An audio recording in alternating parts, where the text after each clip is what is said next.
Amra ပါ Amra ဒီနေ့ဖတ်ပြပေးမယ့်ကြပြလေးကယိုးနီရဲ့နှစ်အသက်ကိုပြန်ပြီးမခင်ထွေးရေခန်းစည်းလိုက်ကအသက်လဲလိုက်ပြီးမျက်နှာချက်မှာဂျိုးပြူငှက်ပုံပါတဲ့ပကြီးကားကြီးတစ်ချက်ဝယ်ကတ်ထားလိုက်ရုံပါပဲဖက်နှက်ကလေးအသက်ဝယ်ပြီးတော့လမ်းမအဟောင်းကြီးစီကကြက်ခိုးဆွဲလက်ဖိဆိုင်ခဏနွမ်းလေးမှာထိုင်ရတယ်ကျွန်တော်ကလေမခင်ထွေးရေစိတ်အဟောင်းကြီးကိုထမ်းဖို့ရင်ခမည်းနာမည်အကြောင်းပြောပြီးမျက်ရည်ဆိုတာကတော့မနစ်ကအတိုင်းပဲမနစ်ကဆိုတာကလည်းမနစ်ကလိုပါပဲဗျာရေဒီယိုသတင်းအစ်စ်လာမလားလို့ရေဒီယိုကိုအတန်ကုန်ချဲ့ပြီးတမနက်ခင်းလုံးငေးနေတာတော့လက်ဖေးရွက်ကလေးအေးသွားတာပဲရှိတယ်မနစ်ကလိုပဲဆွေးသတင်းဝေးသတင်းတွေကမန်းစရာကောင်းအောင်ကိုငိုပြနေကြတာမခင်တွင်ရေတခါတော့လူဟာရဲစရာကောင်းအောင်ကိုစိတ်ကူးရင်နေမိတာပဲခမည်းအစ်စ်လဲလိုက်တဲ့အဝါရောင်ကောင်းစီကွင်းကလေးဖြစ်ချင်နေတာမျိုးစပန့်အင်ကြီးရင်သားနုနုစီကကျဲသီးကလေးဖြစ်ချင်မိတာမျိုးလေ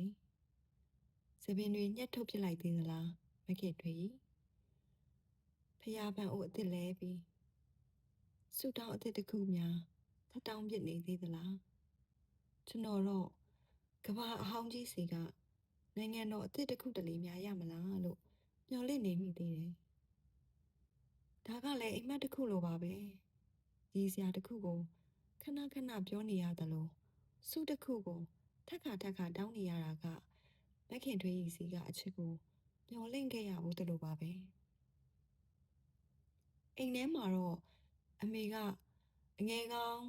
သပင်တွေကိုညှက်စမ်းခေါင်းလျှော်စမ်းဟဲ့ရေချိုးစမ်းဟဲ့ညင်းတိုးနဲ့မင်းမလို့နေတတ်တယ်တဲ့ဖွာလက်စစီဂရက်လေးမကုန်ခင်မခင်ထွေးရီများရောက်လာမလားလို့ငေးနေတဲ့ခြံဝါစီကချယ်ရီတဖြုတ်နဲ့မမြဲခြင်းတရားကိုမှားနေတဲ့ညရီစီကခေါ်ပြနေကြတာပေါ့ဖုန်းဆက်ခရင်ဘော်က